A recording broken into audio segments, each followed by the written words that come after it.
Well, hello and welcome all you wonderful people out there in YouTube land. Welcome to the Texas Special YouTube channel. And for this Moe's Hobby Shop video, we have this HO scale Rivarossi 2-truck Heisler. A little bit of backstory. For those of y'all that don't know, got a friend and co-worker, works for the railroad as well. His name is Jim Moe. And he's been collecting model trains for 50 plus years. And his attic in his house is better stocked than most any brick and mortar hobby shop that I can think of operating today, which is where the term Moe's Hobby Shop comes from. It's a half joking, half truth term of endearment that we've given for Mr. Moe's attic. And one of those treasures from the attic is this guy. So we're gonna open her up and take a look at it here on the Stars Hollow Railroad. To remove this model from the box, slide the lid off, set to the side. Remove this protective foam and let me remove the camera for this. Actually, no, I don't have to.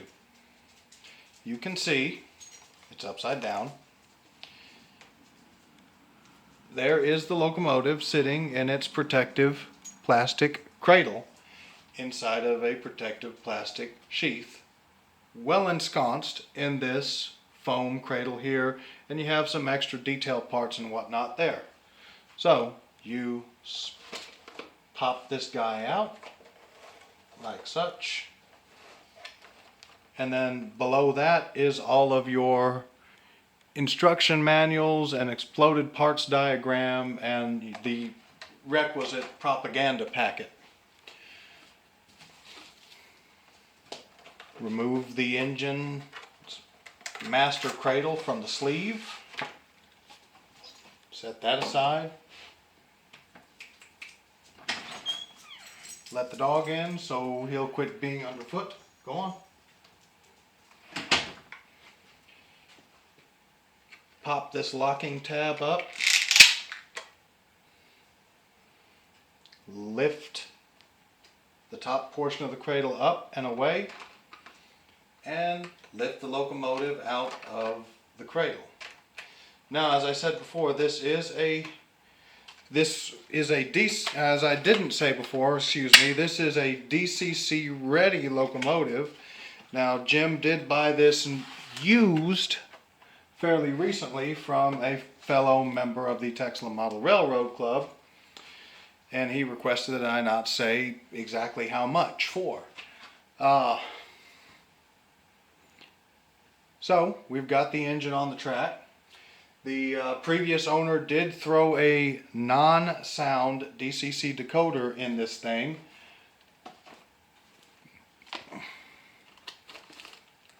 What exactly the decoder is, or which decoder it is specifically, I'm not sure, but it is DCC equipped. So let's go through some of the functions. Forgive me for jumping ahead. We'll look at some of the functions of this thing here in just a minute. First of all, let's look at the detailing throughout this gorgeous locomotive. Now, you'll notice that this engine is a little bit different from some of the other steam locomotives that you've seen on the channel. Now, if you are a rail fan or a steam aficionado, then you know the difference between a Heisler, a Shea, and a traditional steam locomotive. You know, a traditional steam locomotive, you have driving wheels all along the front of the cab between the pilot and the cab, and those drive wheels are connected by drive rods connected to a piston, usually about right here, and those pistons transfer the energy of the locomotive through the drive rods to turn the wheels. Now, Heisler locomotives and Shay locomotives are different. These are what you would call a geared steam locomotive. So these guys were meant for like backwoods logging operations, you know, not permanent railroads. They were meant to tolerate tight curvature, uneven track. These logging railroads, they would throw down track while they were logging a specific area of the woods, and then when it was all played out as far as old growth lumber, they would take up the tracks and lay new ones in another area where they would begin clear cutting once more. And of course they used the railroad and locomotives to haul the lumber, the trunks of the trees and whatnot out by rail to the sawmill or to a flue that would take them the rest of the way to the log mill, sawmill. I can't English today. Which is why you see this nice gap here where there's no wheels and you only have the two trucks here. Now they did have 3 truck Heislers where there was another tender back here, and that was actually considered part of the locomotive.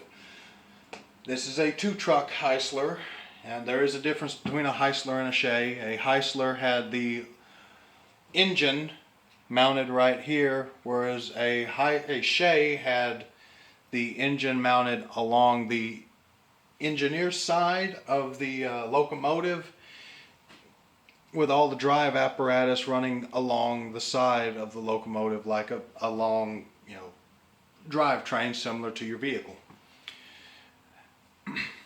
Versus a Heisler, the engine was arranged in a V, in this case V2 arrangement. You had a piston here and another piston on the other side in the same arrangement, and they met, like I said, in a V underneath the locomotive to the drive shaft, which drove a geared differential to power the wheels.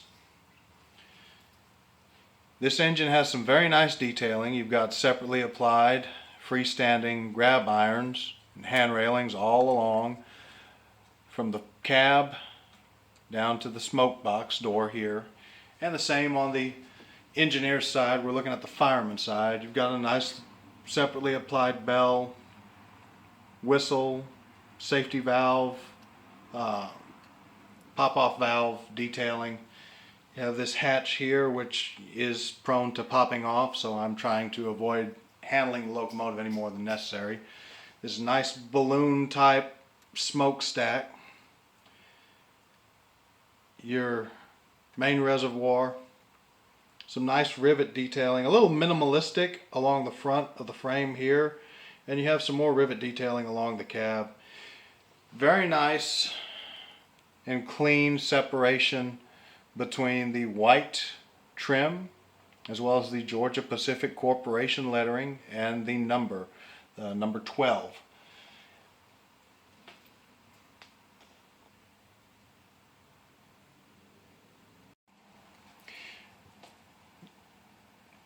Looking at the business end of this locomotive, you see the LED headlight here with a nice deflector, a separately applied little number board here with a matching number 12.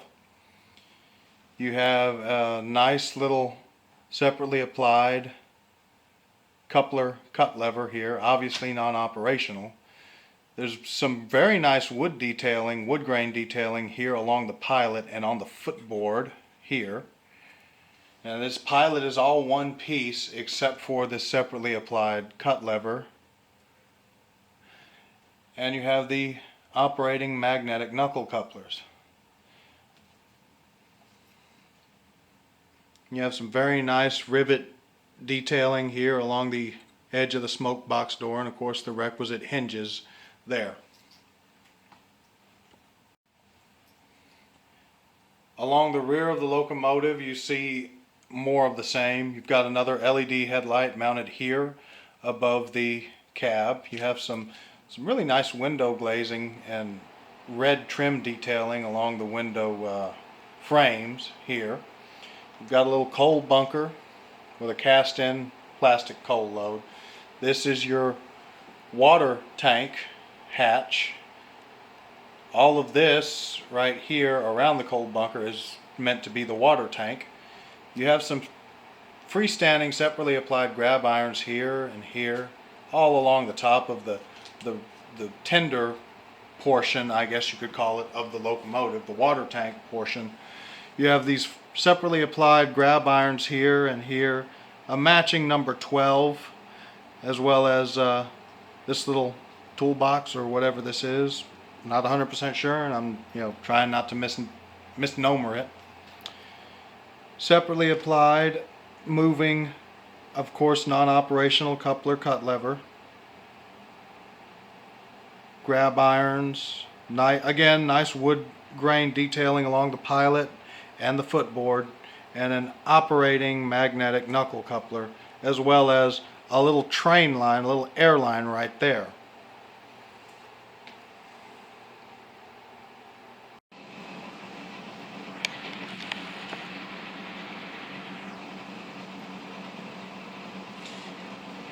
In the world of model trains, geared steam locomotives are quite possibly the single most realistically powered model locomotives you can buy. The reason being, the way that this engine is set up with the motor, the electric motor is actually right up here, right up in here. It turns a gearbox in here. Now on the prototype, this is what would turn the drive shaft, not the electric motor that's right here. But the steam engines arranged in a V pattern, in this case because it's a Heisler, would turn the drive shaft, which would turn the gearboxes in the individual trucks of the locomotive, propelling the locomotive either forward or backward along its trip down the line. And this drivetrain detailing here, it does actually move in conjunction with this rotation of the drive shaft for a nice effect. It's very hard to see, and it would be damn near impossible for me to film with decent lighting. So I'm not even going to attempt it. So I'm just throwing it out there that this is a prototypical valve gear and piston arrangement here. And this is about the most prototypical model locomotive design you can get, because it actually works the exact same way that the prototype worked. Minus the steam and coal and water and all that.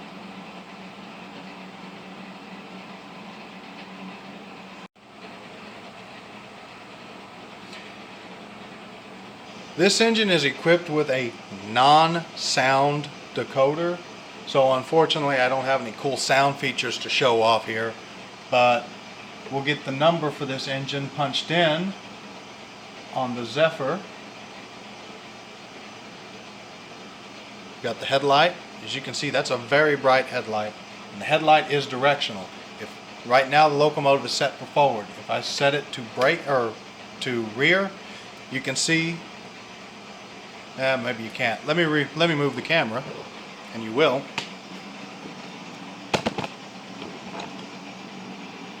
You can see that very, very bright rear headlight is on. Now when I put it back to forward, it turns off. So nice, accurate lighting effects on this thing.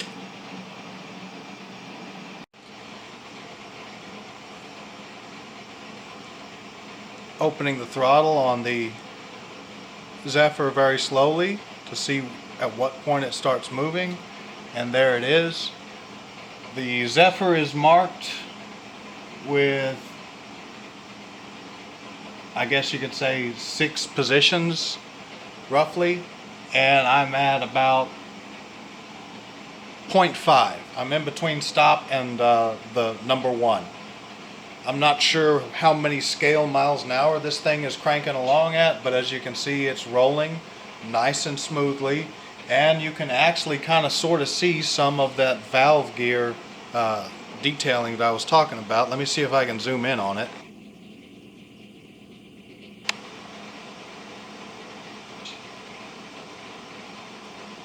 I'm pretty sure that's about the best we're gonna get.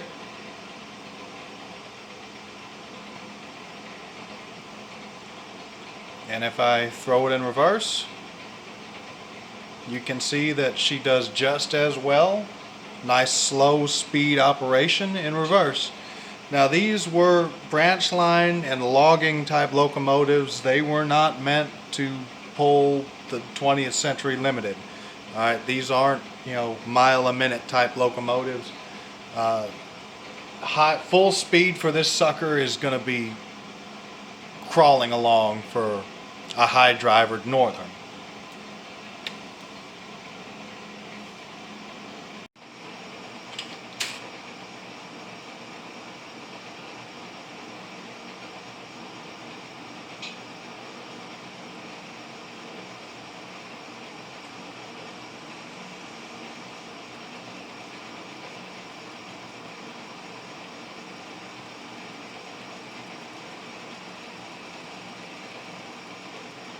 That's running at half throttle for this thing. You know, there's not anything wrong with it. Again, it's a Heisler. It's not meant for high-speed operation. You know, if you're trying to pull a 20th Century Limited with this thing, you got the wrong power. Now this locomotive, the prototype, was intended to pull logging cars and bunkhouses for workers, flat cars and gondolas hauling supplies in and out of a logging camp. But I don't own anything like that. So I'm just going to pull an 8-car train of modern reefers and boxcars. And yes, I know it's not prototypical. Yes, I know that it's not something that the real Heislers and Shays would have pulled. But doing what I can with what I've got. I will notice, I'd like you to notice that the original owner of this engine set the momentum and the decoder rather high. This locomotive will pull a few more cars without stalling or slipping, but about 8 is the most I can get out of this thing, and it still perform well within the parameters of what it's actually capable of without, you know, risking a stall or a slip. So this is half throttle.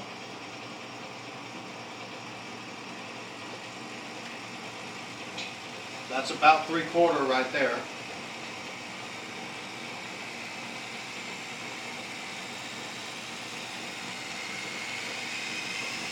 And that's full throttle. Now you can hear that motor really screaming. So I'm going to back it down to about 2/3 throttle. And again, this is not a high-speed locomotive. This is meant for slow-speed branch line operations. The real things would literally crawl along on uneven track.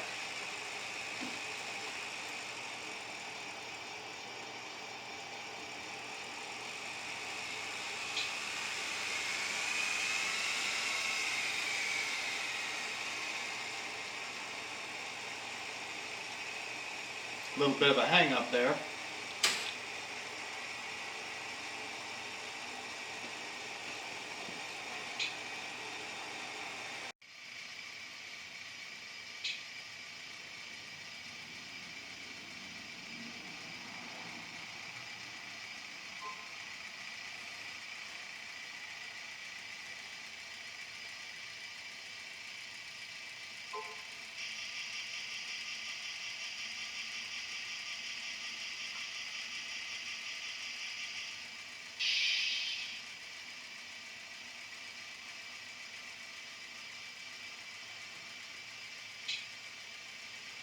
So here we've got it back down to half throttle, and I took a few cars off because it was struggling on the other end of the railroad.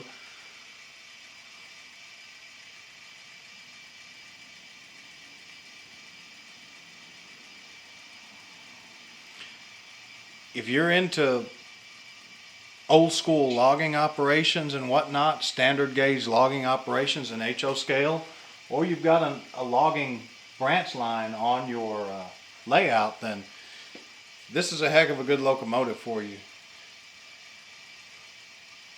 Or if you think it's cool, and cool, it's a great locomotive too.